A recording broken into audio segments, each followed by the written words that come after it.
Was the drama performed last night also? No. Oh. That's why you came this evening. You didn't come yesterday evening, because you want to see the drama. I heard it's a good one. Yeah? I better hurry up so you can see the drama. Yesterday, neither in the daytime nor in the nighttime, Lord Nrsimhadev appeared. Because he's Bhaktavatsala. And that means he's very kind to his devotee. And one of his devotees is Lord Brahma. And Lord Brahma gave his word that Hiranyakashipu couldn't be killed in either the daytime or the nighttime, or inside or outside, or land, sea, or air, and this thing and that thing. And the Lord is Bhaktavatsala. He upholds the word of his devotee. But he outsmarted Smarty Pants. He who wanted to be immortal thought he could smart himself into being immortal, but it didn't work. Because the Lord he's the intelligence of the intelligent. The prowess of all powerful men. He's the supreme power. And he overpowered the person who thought that he was so powerful. There's this nice description in Ramayana. There's different versions of Ramayana, of course. But in one version of Ramayana, Ravana was concerned. Not afraid, but he was concerned. Ram seems to be so powerful. I need some additional allies. Who is the most powerful Daitya in the whole of the universe? Bali Maharaj. Because Bali Maharaj, like me, he overwhelmed the king of heaven and all the demigods. And I know where I can find him. He's down at the bottom of the universe, because after Vamana tricked him and tied him up after the 2 paces of land, Vamana is his gatekeeper. That's how powerful Vali is. Vamana, Vishnu, is his gatekeeper. So that's where Ravana went. And when he went, Vamana wouldn't let him in. And he tried to force his way. You don't force your way against the feet of Vamana. He kicked him, and he went flying. Then he said, you know what? Bali can take care of himself. You can come in. So he entered, and Ravana gave his whole sob story about Lord Vishnu, our mutual enemy, but I need your help. And there's some more detail. And Bali said, come with me. You see this mountain of gold? See if you can lift it. You know, he was able to lift Mount Kailash. He couldn't lift it.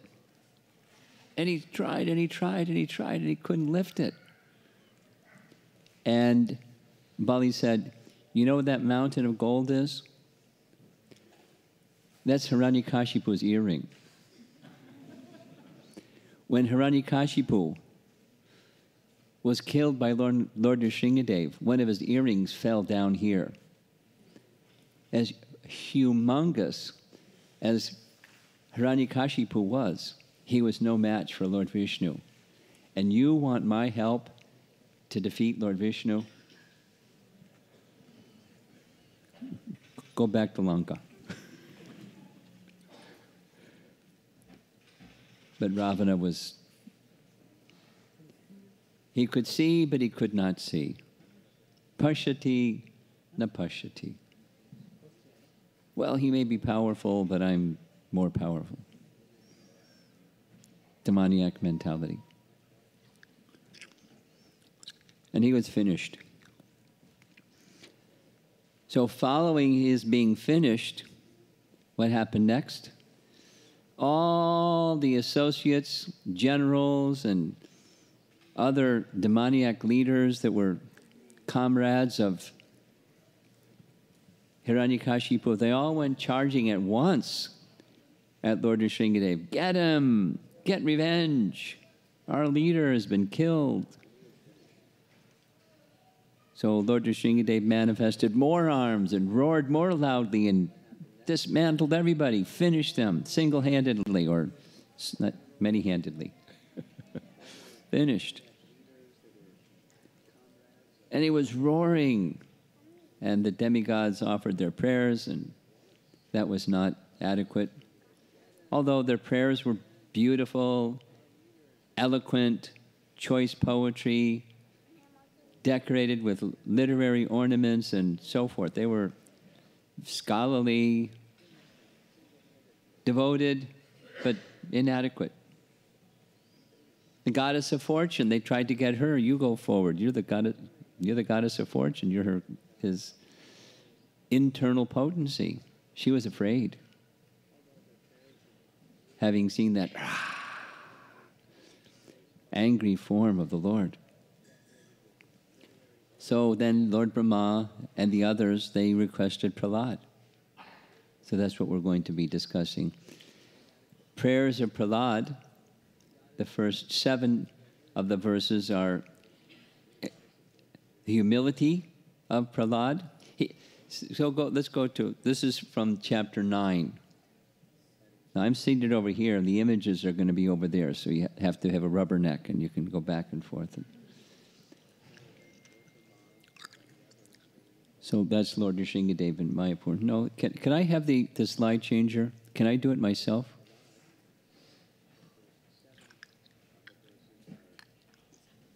Normally I like to sit over there, then you can look up and see the screen, but I've done it a little differently today. So Prahlad, according to what Prahlad says in chapter 10, he was sent from Vaikuntha. He's a Vaikuntha resident, a Vaikuntha Vasi. He was sent from Vaikuntha to this earthly planet to teach the way of devotional service, the way of bhakti. So the entry point into the realm of bhakti, of course, is faith, but also humility. And offering all respect to others with no respect for expecting respect in return. And then he speaks, I'm disqualified. I have this disqualification, that disqualification, the other disqualification. The demigods, they're perfectly qualified. But somehow, because they're my superiors, they've asked me to come, so I have to obey my superiors. So, but why would you even listen to me?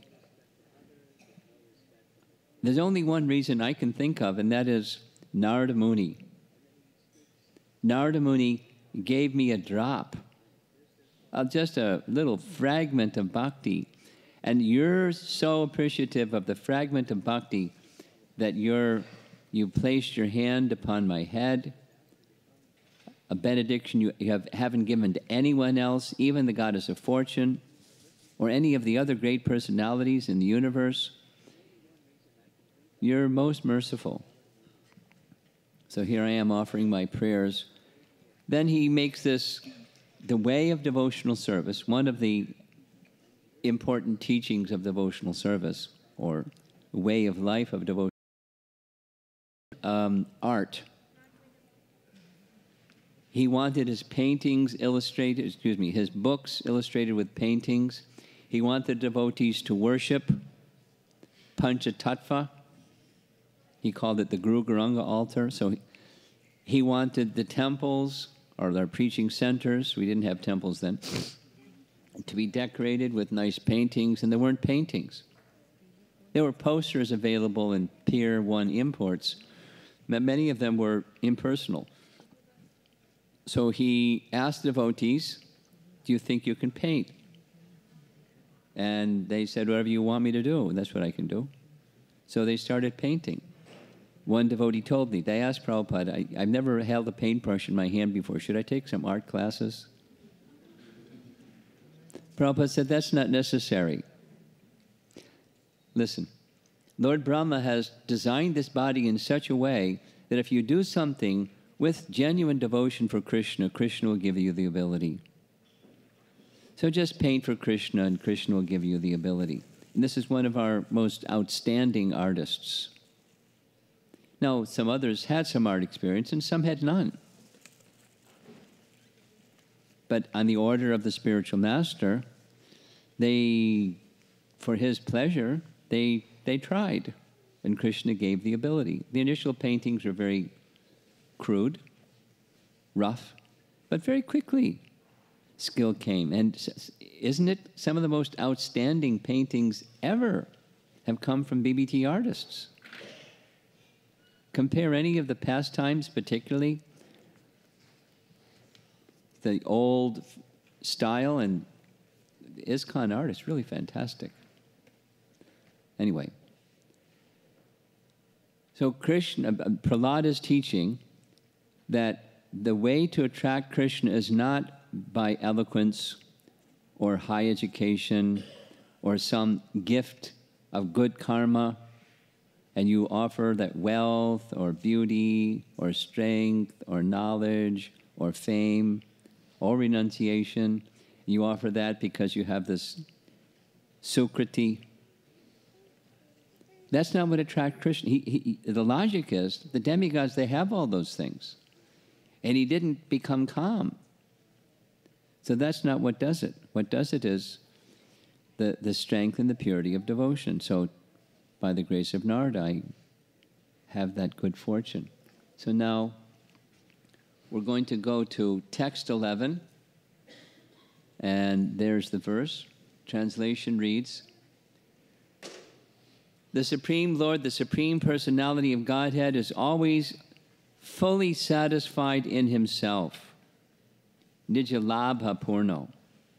Therefore, when something is offered to him, the offering by the Lord's mercy is for the benefit of the devotee. For the Lord does not need service from anyone. To give an example, if one's face is decorated, the reflection of one's face in a mirror is also seen to be decorated. And here's a nice Oriental lady looking at her reflection in the mirror. And she's decorating herself by seeing the reflection in the mirror, and she's not literally decorating the reflection, she's decorating herself. Prabhupada gave this very same example about the deity. When the deity is decorated nicely, he's Krishna, he doesn't need anything. He's Sadaishvarya Purna, or as this verse says, Nija Labha Purno. He's full in himself, doesn't need anything, Atmarama. So when the devotees make nice plans, as I'm sure the altar was decorated very nicely under Shringa Chaturdasi, nice garlands, nice ornaments, nice dress, nice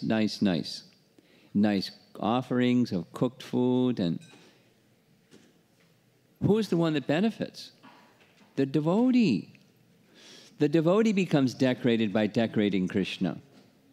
Yes? That's what Prahlad is saying. Now, of course, the deity becomes decorated, or the Lord is glorified in choice words. Uttama shloka. But the person who's offering the choice words is the one that gets the benefit. Just like this image is showing. It's a metaphor, yata. This service of glorifying the Lord by hearing, chanting, and so on is not, of course, meant for the benefit of the Lord. Semicolon. The devotional service is recommended for the benefit of the devotee. Now, the devotee isn't thinking, hey, this is for my benefit. That's cheating. Although the transcendental reality is, he is the one that's benefiting, just like when Shukadeva Goswami is speaking to Maharaj Parikshit and all the sages, including there's Narada Muni, and there's Vyasadeva, sitting, hearing his son speaking Srimad Bhagavatam, and so many other sages. So the person speaking is benefiting, the person hearing is benefiting. And they both achieve spiritual perfection just by that hearing and chanting. Although the topic is the personality of Godhead, the ones benefiting are the speaker and the hearer. Although the object is the Supreme Lord. Prabhupada explains this way: we are a reflection of God. We are a reflection of God. Maybe some of you know this phrase from the Bible. Prabhupada would quote it sometimes. Man is made in the image of God. He would say, some people make the argument of anthropomorphism. That's a fancy word. Anthropomorphism is, we look like this, so God must look like we look. That's anthropomorphism. It's the other way around. God looks as he looks, and we're created in his image. Man is made in the image of God. He has two hands. We have two hands. He has a head and two legs. We have a head and two legs. We're made after the image of God.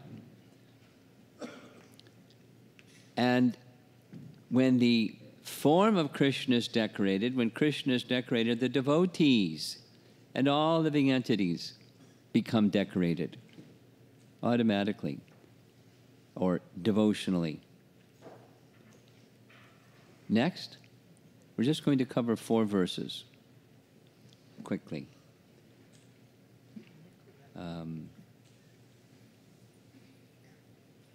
This last line I put in large letters, Puyeta yenahi puman anuvarnatena. We'll read the translation. Hopefully. There we go. Therefore, although I was born in a demoniac family, I may, without a doubt, offer prayers to the Lord with full endeavor, as far as my intelligence allows. Anyone who has been forced by ignorance to enter the material world may be purified of material life if he offers prayers to the Lord and hears the Lord's glories. So at the very beginning, he said, I'm not qualified. But now he's saying, the good news is, Krishna is very merciful. Although I'm not qualified, he's very merciful. Even I have negligible speck of nothing to offer, he's very kind. And because he's very kind, he'll accept the offering of my prayers. I'm doing so under the order of my superiors, the demigods, headed by Lord Brahma. I'm not just acting independently, I'm acting according to their instruction.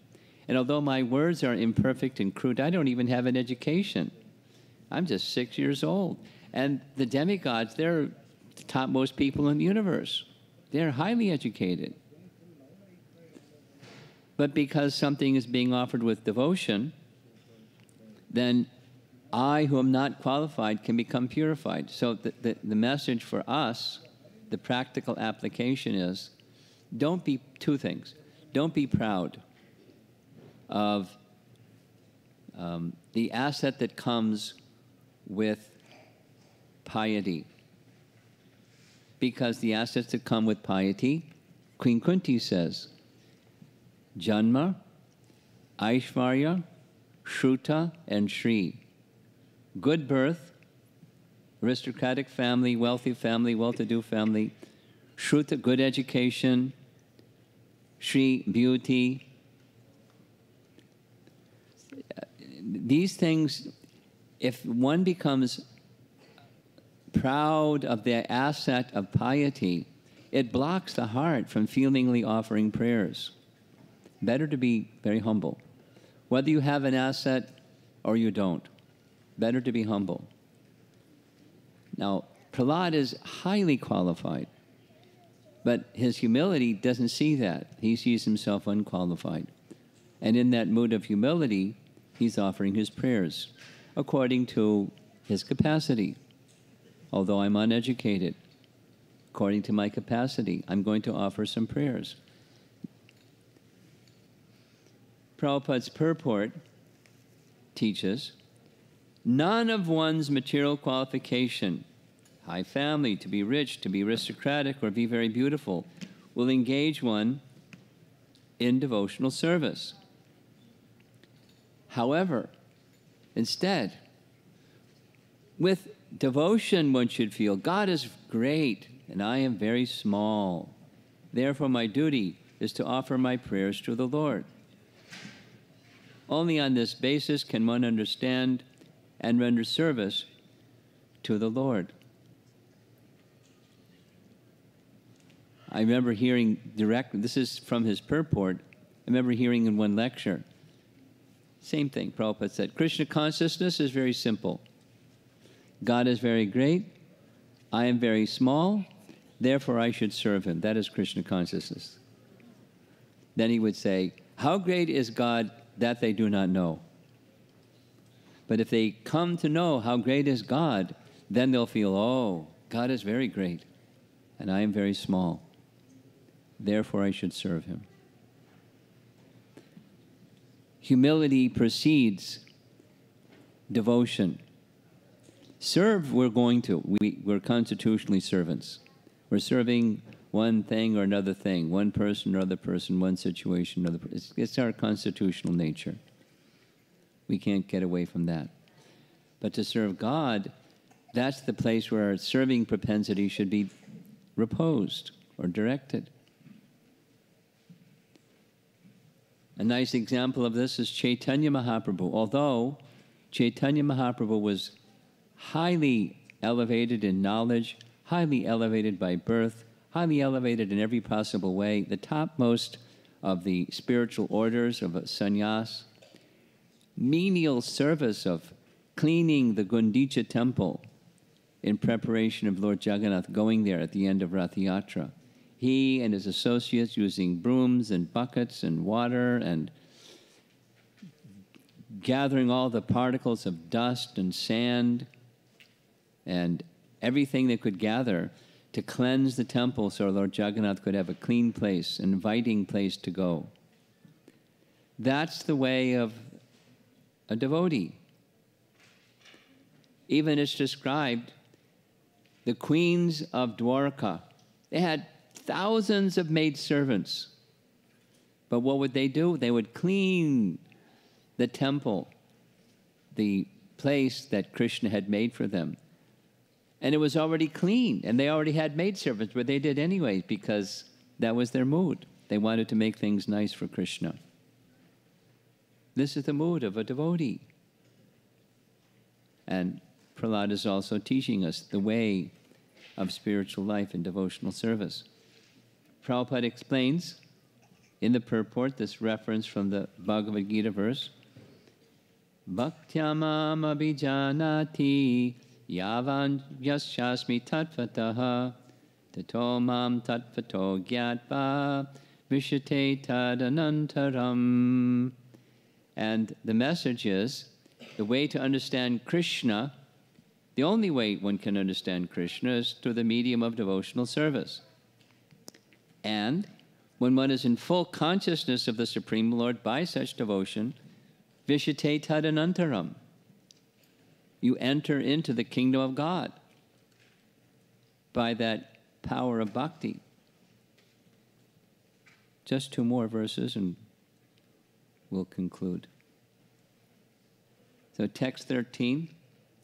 O my Lord, all the demigods headed by Brahma are sincere servants of your lordship who are situated in a transcendental position. Therefore, they are not like us, that's himself and Hiranyakashipu, Your appearance in this fearsome form is your pastime for your own pleasure.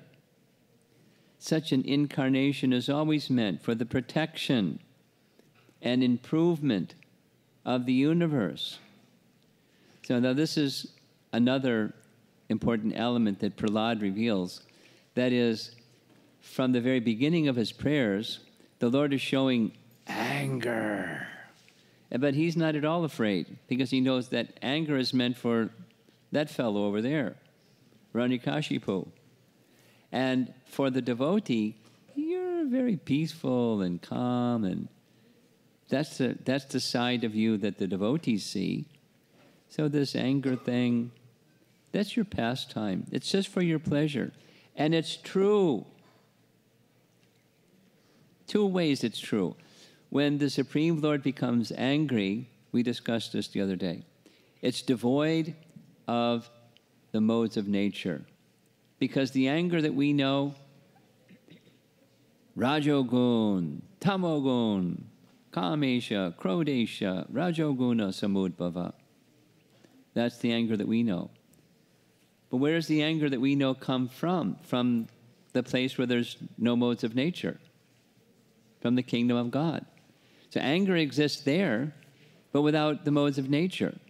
There's no contamination. And so, why is he showing this form? It's for his pleasure. Would you like to hear something nice about the pleasure of the Supreme Lord? It's very confidential. And you can tell others it's that kind of confidential.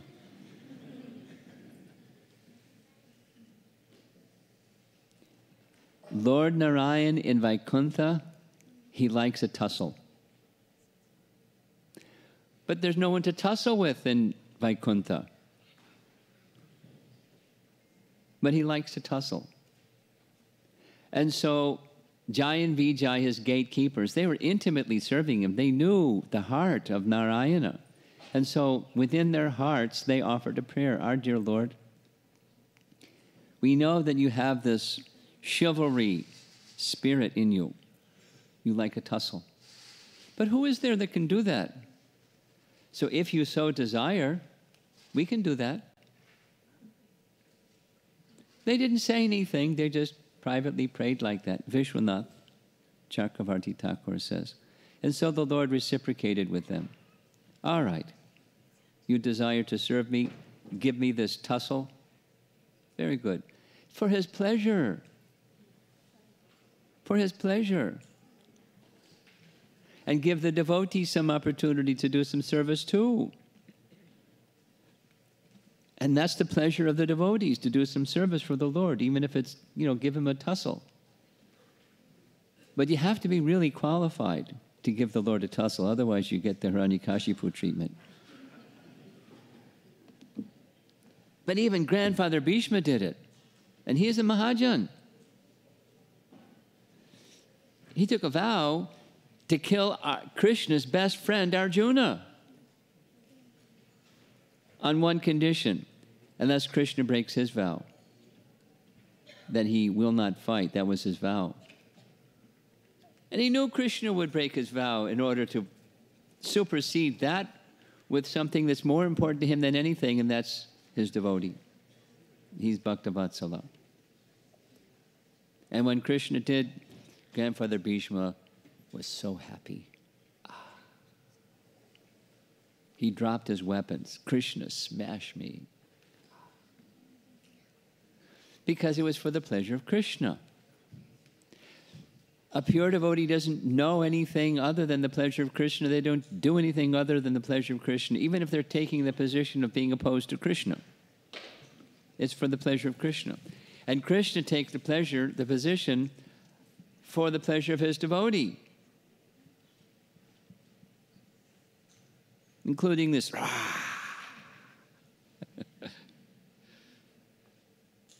For the pleasure of his devotee.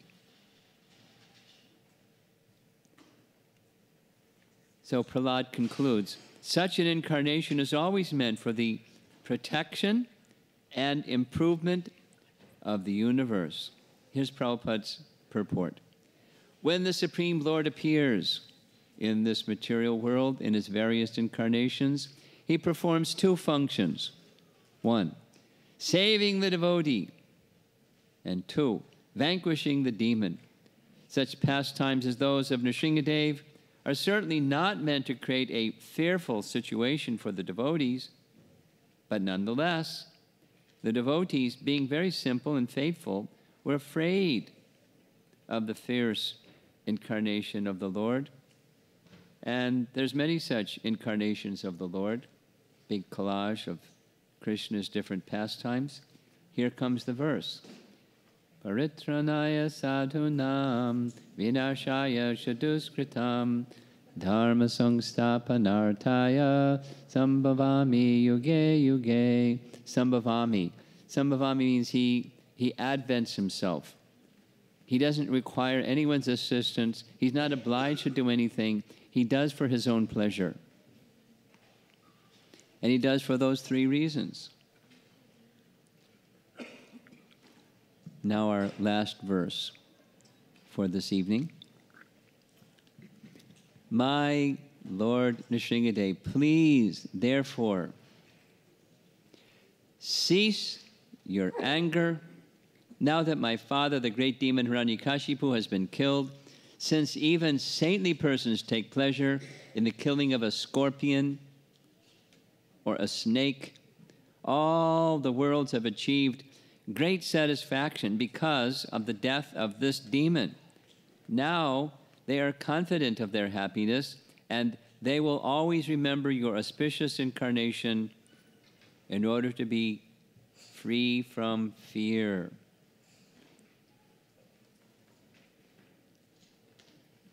The position Vaikuntha means no anxiety, no fear. So the place of no fear is not some macho guy walking around saying, look out, I have no fear. Not that. That's a bluff. The real no fear position is Vaikuntha. And the real Vaikuntha position is attachment, feeling protected by the all-powerful Supreme. What's that? Scorpion. And when people, have you ever seen a scorpion? Anyone seen a scorpion? Okay. I was visiting in Italy once. We had a meeting in Villa Vrindavan, and they were doing some renovation in the building. So they put me in a room upstairs, and there was a roommate, a little black scorpion. And it was his kingdom. And so every morning, he was very regulated. At a certain time, he got his tail and started wagging his tail and circumambulated the room like staking out his territory. And I didn't bother him, and so he didn't bother me. We just kind of coexisted.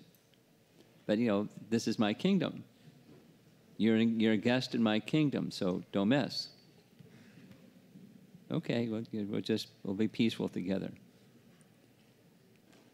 And then I noticed one other thing. At a certain time, after he did his staking out his kingdom, he would curl up in a little ball, took a nap.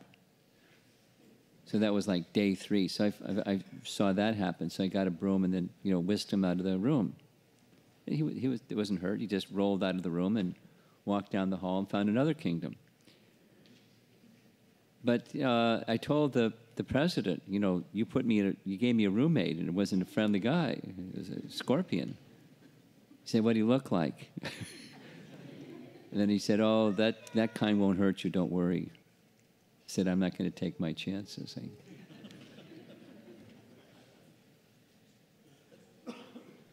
But scorpions are known that they will unprovoked, they'll strike. They see something moving, and they'll strike.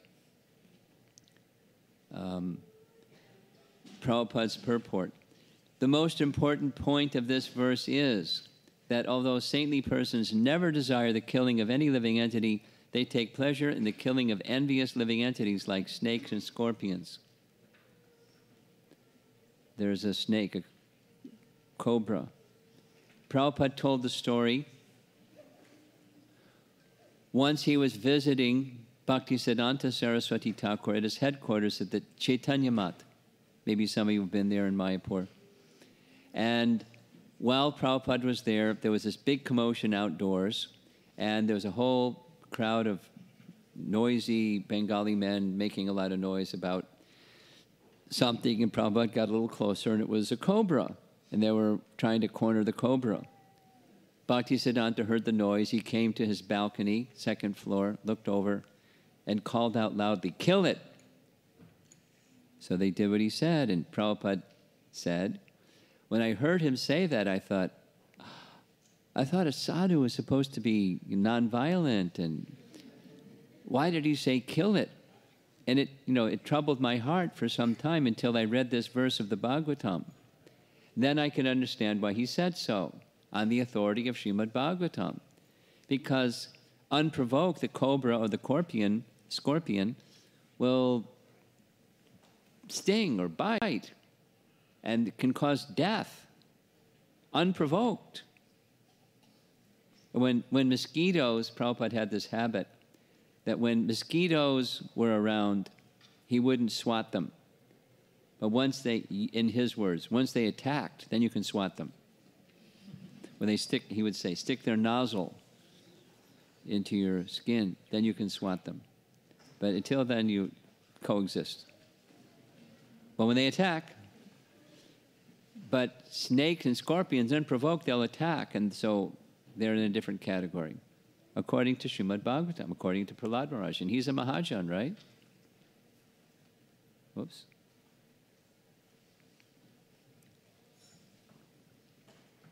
Hiranyakashipu was killed because he was worse than a snake or a scorpion, and therefore everyone was happy. I don't know if you've noticed this, but when discussing Krishna's pastimes and a demon is killed, the audience goes, Haribol! I remember as a new devotee wondering, what's all that about? Somebody gets killed and you go, Haribol! What kind of culture is this?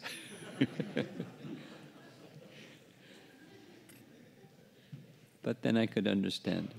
It's Krishna's mercy to give protection to the devotees, and the demon gets liberated.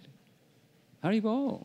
A bad person gets freed from all of their sinful activities. Here's this picture of Bhaktisiddhanta, this pastime that I narrated. Now, another topic is the topic of fear. And as we know, fear is one of the eating, sleeping, mating, and fearing.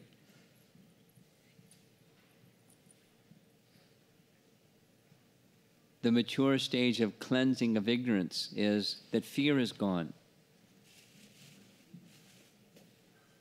So, bhayam.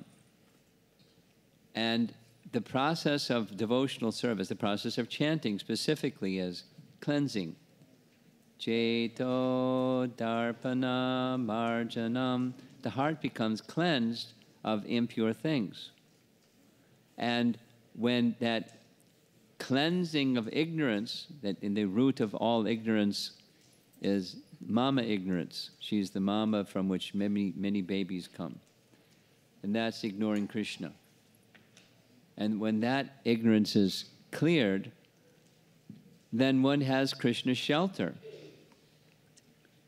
There's this nice verse, one of my favorites these days. One whose intelligence is constantly disturbed by his falsely identifying himself with the temporary material world can achieve real freedom from fear only by worshiping the lotus feet of the infallible Supreme Lord. In such devotional service, all fear ceases entirely. Nice, isn't it? So that's the positive. Then there's the reverse that says, where does fear come from? And fear come from bhayam dvitiyam abhiniveshita syat. This is the verse that precedes the one we just recited. Bhayam means fear. Syat means arises. Fear arises. Dvitiya abhinivesh. Abhinivesh means absorption in. And dvitiya means duality, or seeing things as existing separate from their source. That's duality. So when you're absorbed in things that are seen as separate from Krishna, fear arises. So not only fear arises, ishadape tasya viparya smritihi. You forget who you are, viparya smritihi. You're lost. You're in, la la land. Tan maya yato buddha abhajetam.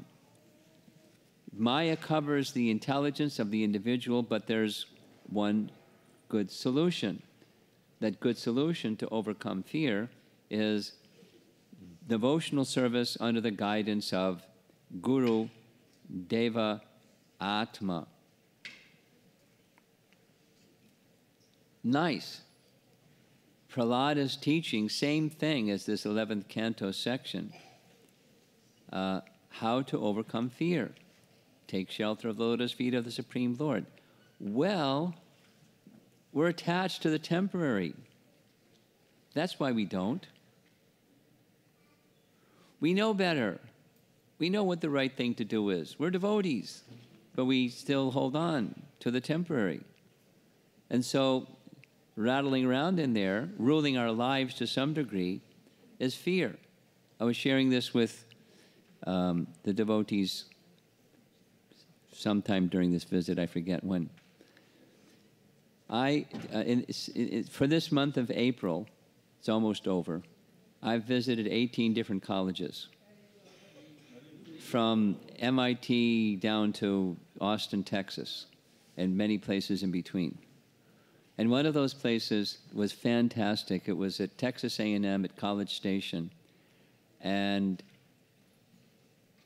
if you take sannyas one day and you want a nice preaching field, go there. It's a nice place to go.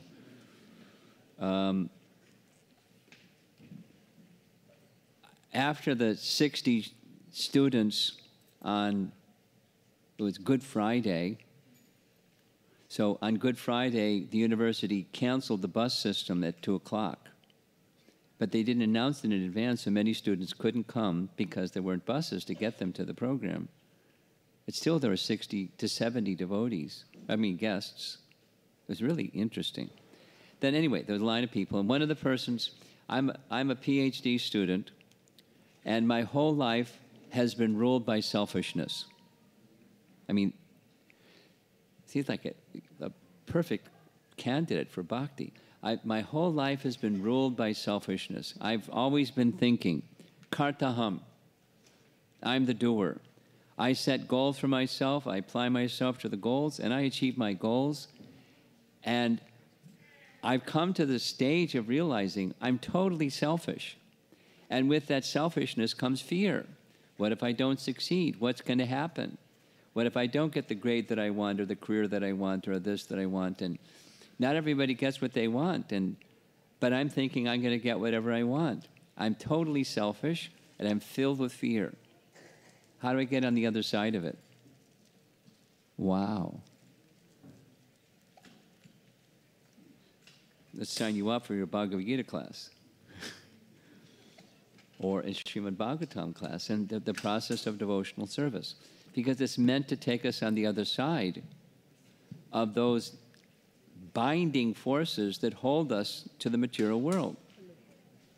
What keeps us going birth after birth after birth after birth after birth after birth after birth? this whole idea of false ego that says, I'm meant to be the enjoyer. I can do it. I have credential. I've done my piety. With my piety, I got my intelligence. With my intelligence, I apply myself and I succeed. And we're all trained up that way. Which one of us wasn't trained up that way? We're all trained up that way. And that's the society that we live in. Society of false ego. And we're supposed to get on the other side of it.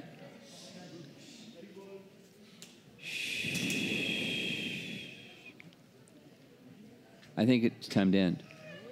That's the sign. So, the teachings of Prahlad, back again. The teachings of Prahlad. Prahlad came to this world to teach the way of getting on the other side. By his example and by his words, both. Achar and prachar. By the example and by his words.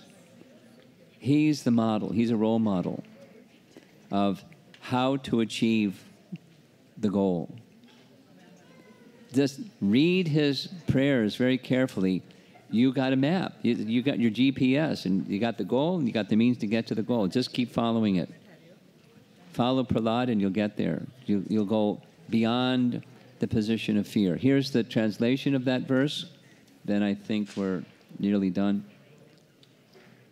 Fear arises when a living entity misidentifies himself as the material body because of absorption in the external, illusory energy of the Lord. When the living entity thus turns away from the Supreme Lord, he also forgets his own constitutional position as a servant of the Lord.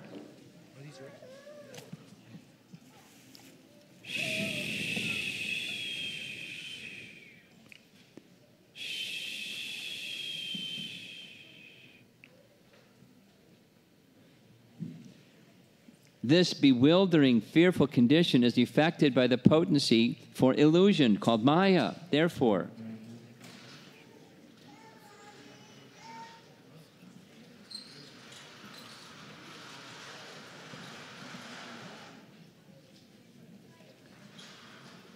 an intelligent person should engage unflinchingly in the unalloyed devotional service of the Lord under the guidance of a bona fide spiritual master, whom he should accept as his worshipable deity and his very life and soul.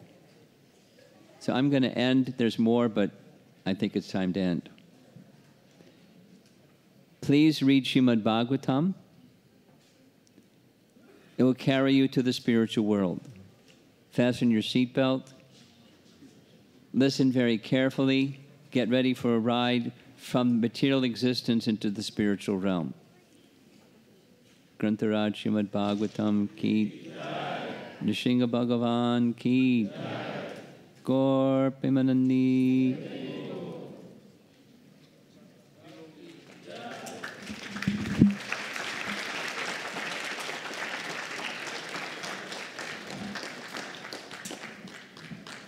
I have a quick thing. I brought with me some flash drives of a visit, Katha in Dwarka, and another one in Ayodhya. I'm going to sit out in the lobby after this, and if you're interested, come see me and I'll help you out.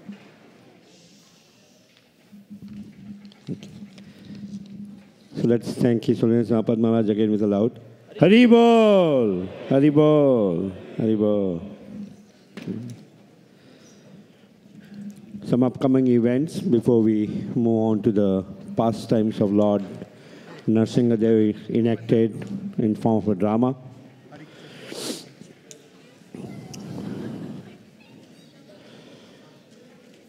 Today's Sunday feast is sponsored by Jyotsna Prajapati Prabhu for his granddaughter entering medical college.